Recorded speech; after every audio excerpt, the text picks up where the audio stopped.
이사야 29장 1에서 24절 말씀입니다.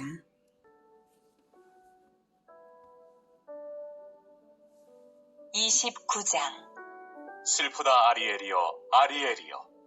다윗이 진친 성읍이여, 해마다 절기가 돌아오려니와 내가 아리엘을 괴롭게 하리니 그가 슬퍼하고 애곡하며 내게 아리엘과 같이 되리라. 내가 너를 사면으로 둘러 진을 치며 너를 애워 대를 쌓아 너를 치리니 네가 낮아져서 땅에서 말하며 네 말소리가 나직이 티끌에서 날 것이라. 내 목소리가 신접한 자의 목소리같이 땅에서 나며 내 말소리가 티끌에서 짓거리리라. 그럴지라도 내 대적의 무리는 세미한 티끌 같겠고 강포한 자의 무리는 날려가는 겨 같으리니 그 일이 순식간에 갑자기 일어날 것이라. 만군의 여호와께서 우레와 지진과 큰 소리와 회오리 바람과 폭풍과 맹렬한 불꽃으로 그들을 징벌하실 것인즉 아리엘을 치는 열방의 무리 곧 아리엘과 그 요새를 쳐서 그를 곤고하게 하는 모든 자는 꿈같이 밤의 환상같이 되리니 줄인 자가 꿈에 먹었을지라도 깨면 그 속은 여전히 비고 목마른 자가 꿈에 마셨을지라도 깨면 곤비하며 그 속에 갈증이 있는 것 같이 시온산을 치는 열방의 무리가 그와 같으리라. 사랑하는 형제 여러분, 3월 18일 토요일 저녁 목상에 오신 것을 환영합니다. 13에서 23장은 열방에 대한 심판 예언을, 그리고 24에서 27장까지는 최후의 심판 예언을 했는데요. 이사야 27장까지가 열방과 선민을 대조하는 측면이 컸던 반면에 28장부터는 악인과 남은 자를 대조하여서 심판을 심화하여서 예언을 하고 있습니다. 그러므로 선민은 무조건 구원받는 것이 아니라 언약에 합당하게 남은 자만 구원받는다는 진리를 확인시키는 것입니다. 먼저 8절까지는 아리엘, 즉 예루살렘이 당할 위기와 구원 역사를 예언합니다. 1절 슬프다 아리엘이여, 아리엘이여. 다윗이 진친 성읍이여, 해마다 절기가 돌아오려니와 내가 아리엘을 괴롭게 하리니 그가 슬퍼하고 애곡하며 내게 아리엘과 같이 되리라.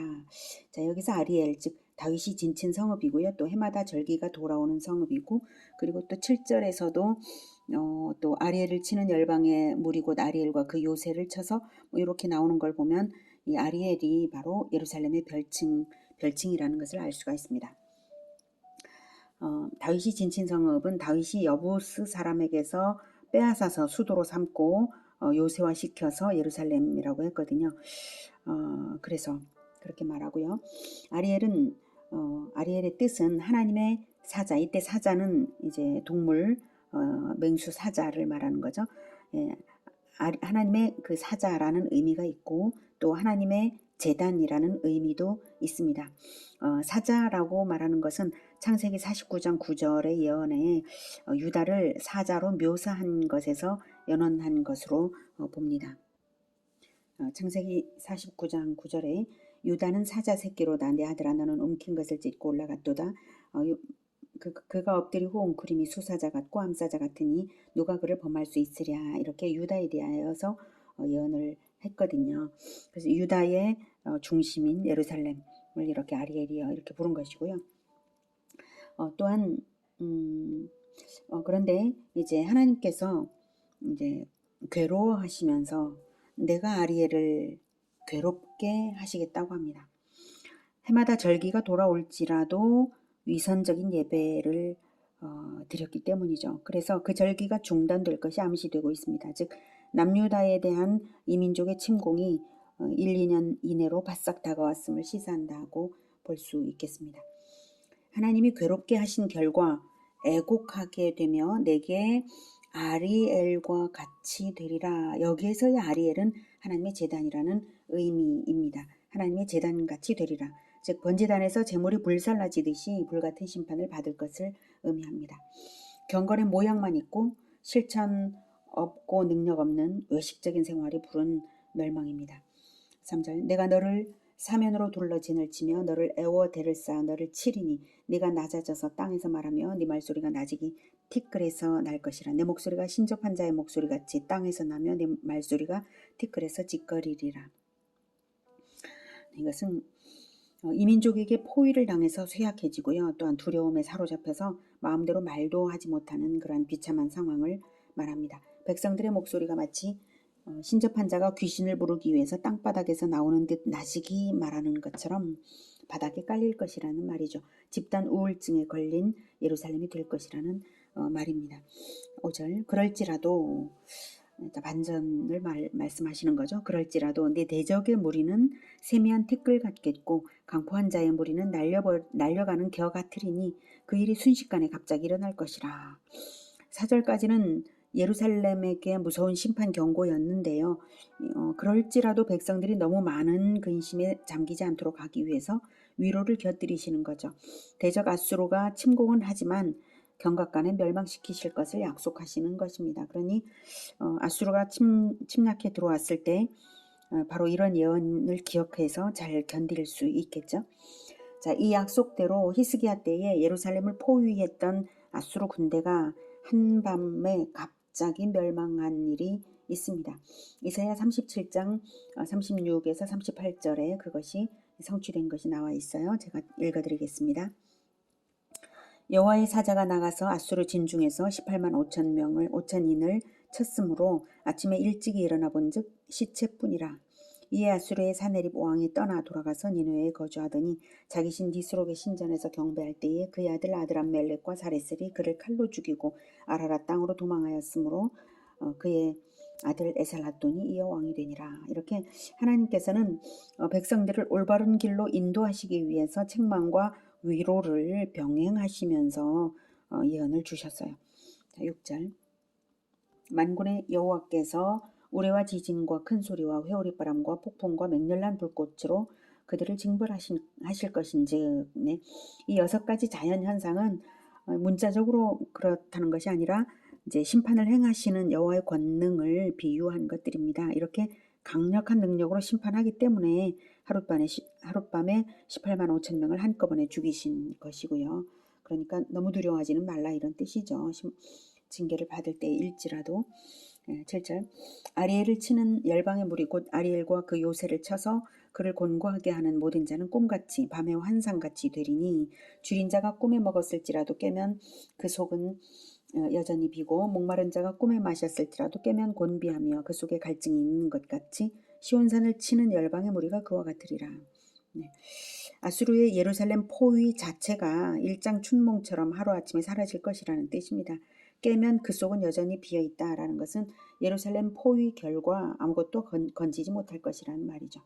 이렇게 하나님께서 행하시는 것이 예루살렘을 멸망시키기 위한 것이 아니라 교육과 연단을 목적으로 한다는 것을 알 수가 있는데요.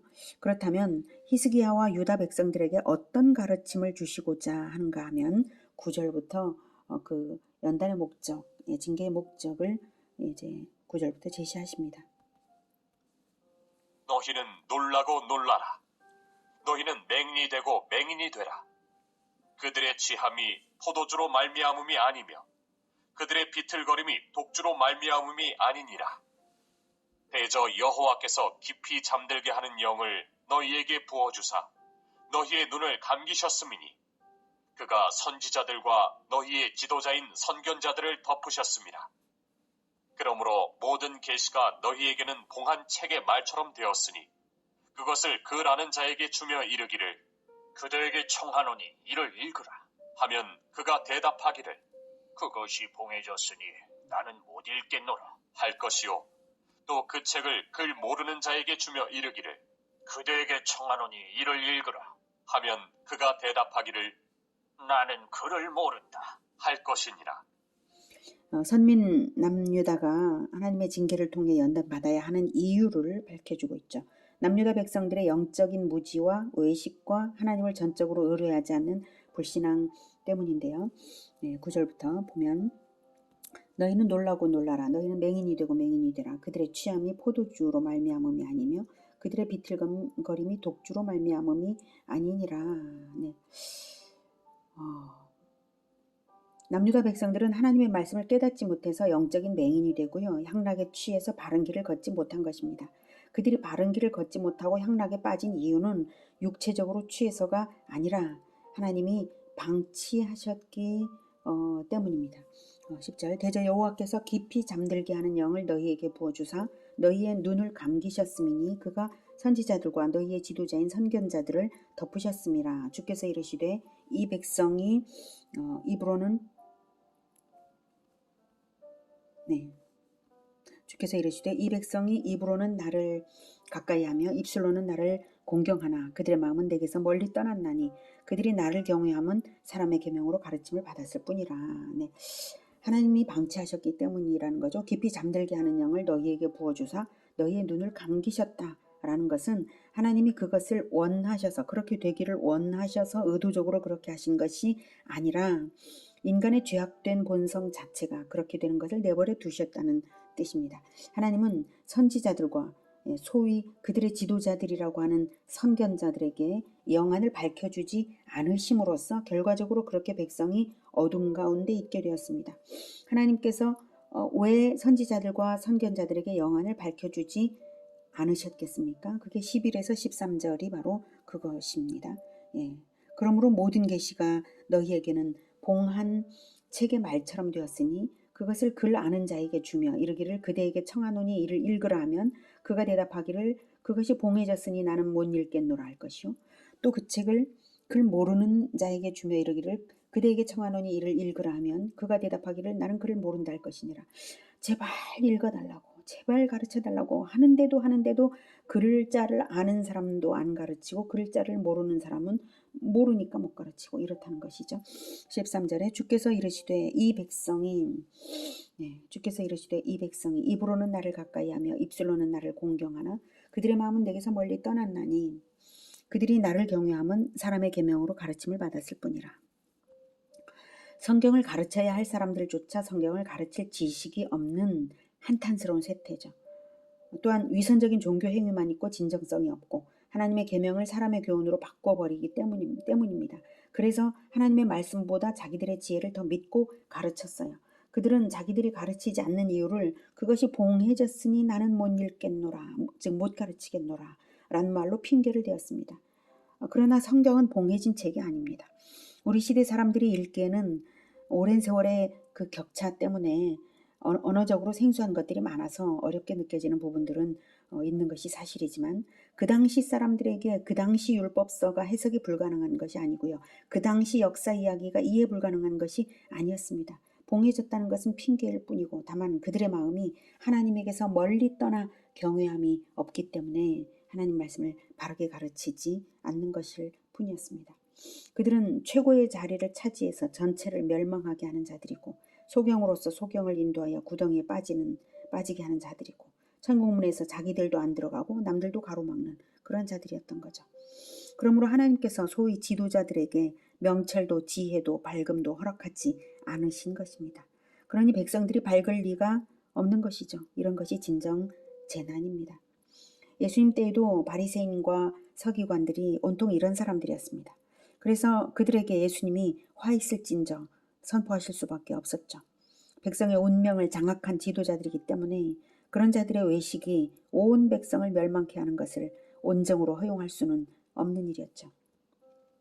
누가복음 11장 51절에 예수님께서 이렇게 말씀하셨죠. 화 있을진저 너희 율법 교사여 너희가 지식의 열쇠를 가져가서 너희도 들어가지 않고 또 들어가고자 하는 자도 막았느니라 하시니라. 마태복음 23장 13에서 15절은 화 있을진저 외식하는 서기관들과 바리새인들이여 너희는 천국문을 사람들 앞에서 닫고 너희도 들어가지 않고 들어가려 하는 자도 들어가지 못하게 하는도다. 화 있을진저 외식하는 서기관들과 바리새인들이여 너희는 교인 한 사람을 얻기 위하여 바다와 육지를 두루 다니다가 생기면 너희보다 배나 더 지옥 자식이 되게 하는도다. 마태복음 23장 27에서 33절 화 있을진저 외식하는 서기관들과 바리새인들이여 회칠한 무덤 같으니 겉으로는 아름답게 보이나 그 안에는 죽은 사람의 뼈와 모든 더러운 것이 가득하도다.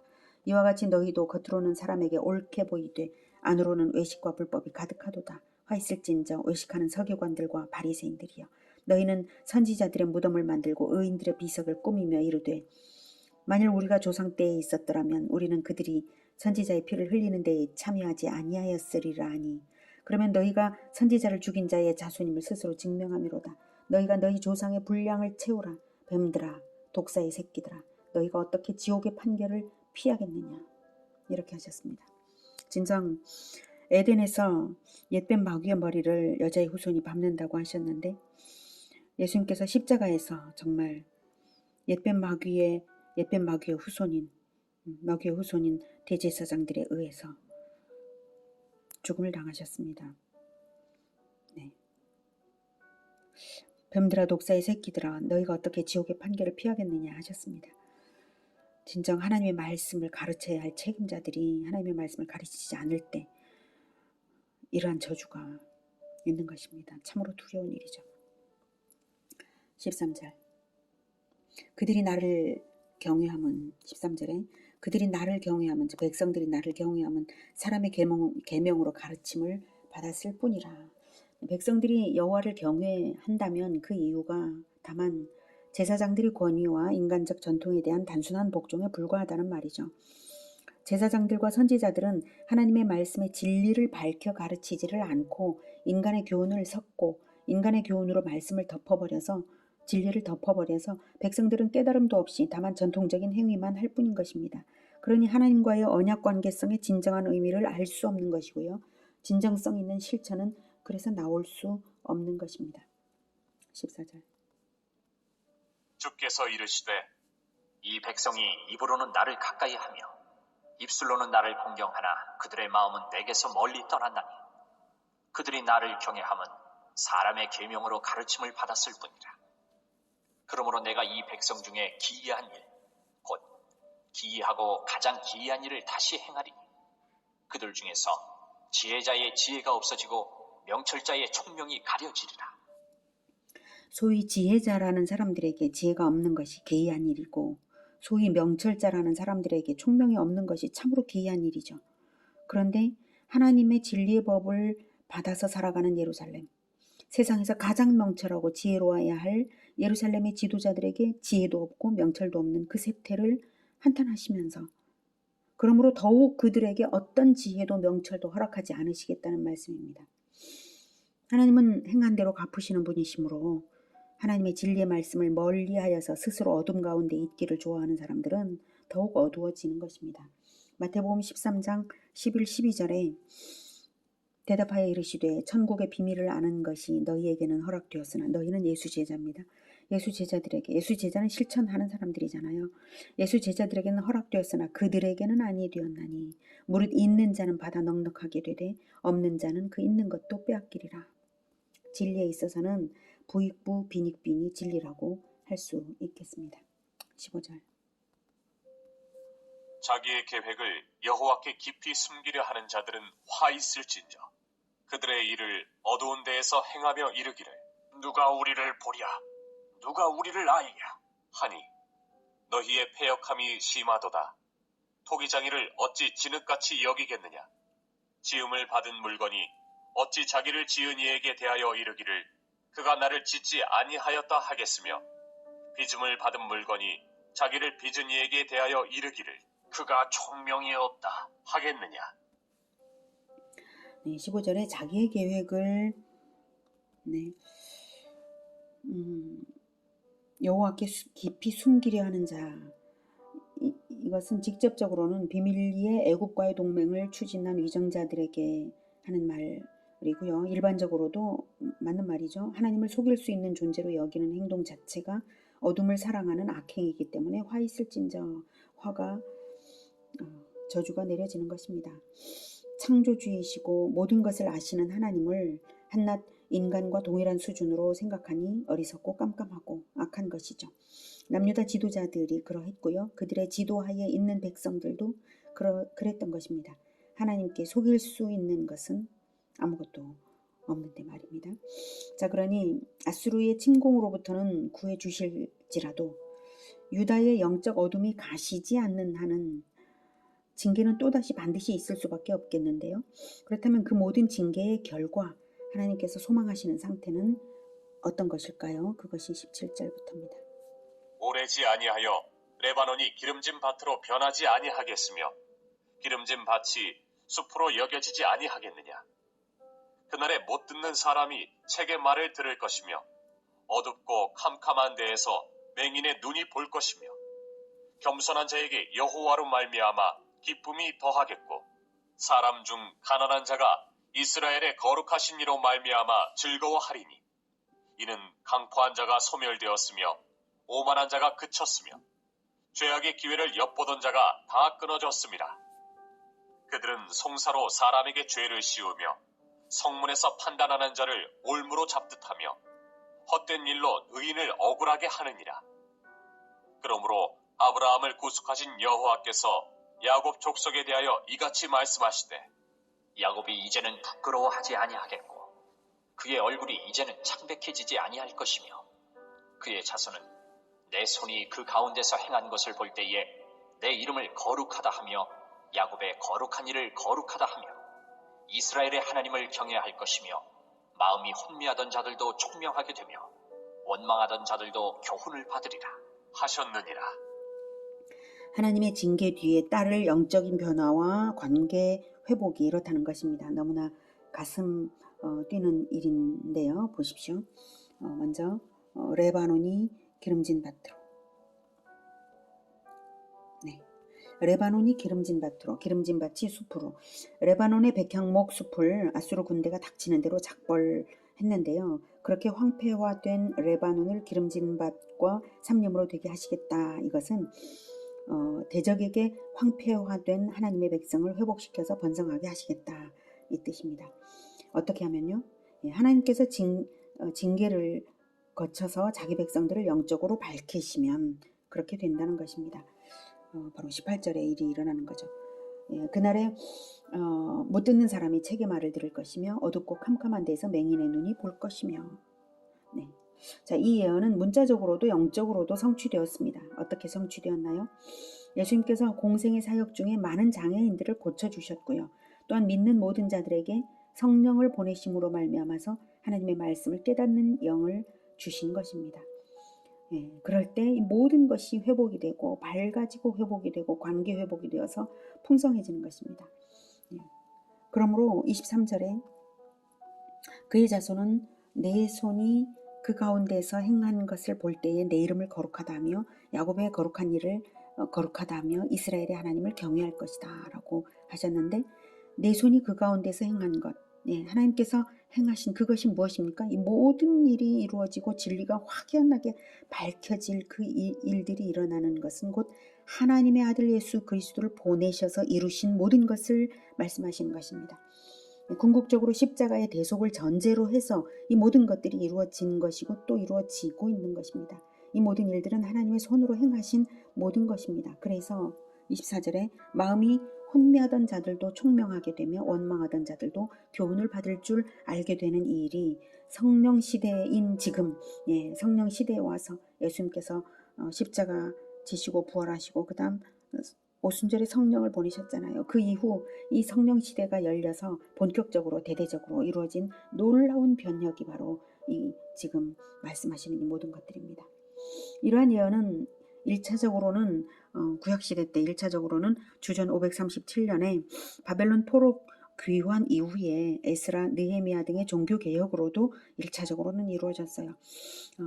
궁극적으로는 예수 그리스도의 초림과 십자가와 부활과 성령 강림으로 인해 성취된 것입니다. 우리가 바로 이런 시대, 모든 것이 밝혀진 성령시대, 광명한 성령시대에 살고 있습니다. 이제 남은 것은 예수님의 재림밖에 없고요. 하나님께서 더 숨기실 이유도 없고 봉해진 것은 없습니다. 그런데도 이 시대에 성경을 아는 사람들이 극히 적다면 이것이야말로 기이하고 기이한 일이 아니겠습니까? 예수님의 재림의 날 그거 하나 봉해졌지 무엇이 봉해져 있습니까? 정말로 기이한 일이 있는 것이죠. 이 시대에 성경의 진리를 사모하며 알고 가르치는 사람은 더욱 진리에 눈 밝을 것이고요. 성경을 멀리하는 자들은 더욱 인간의 지혜를 자랑하는 어둠으로 향할 것입니다. 부디 성경의 진리를 알고 진실하게 행하고 가르치기를 멈추지 마시기 바랍니다.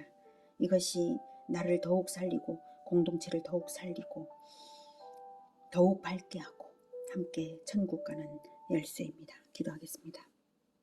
하나님, 우리는 영안이 어둡습니다. 우리가 성경을 잘 모릅니다. 하나님,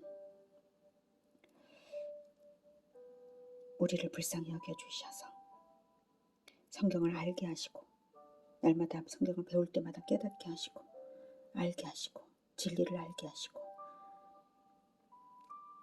예수 그리스도를 알게 하여 주시옵소서. 그래서 우리의 삶이 우리 주 예수 그리스도를 나타내는 삶이 되어서 세상이 우리로 하여금 밝혀지게 하여 주시옵소서. 그래서 우리와 우리의 공동체가 우리가 살아가는 이 사회가 밝아져서 하나님께 영광이 되고 또한 우리 주님 다시 오시는 그날에 영광이 되게 하여 주시옵소서. 예수 그리스도 이름으로 기도드립니다. 아멘. 이어지는 시간은 개인 기도 시간입니다.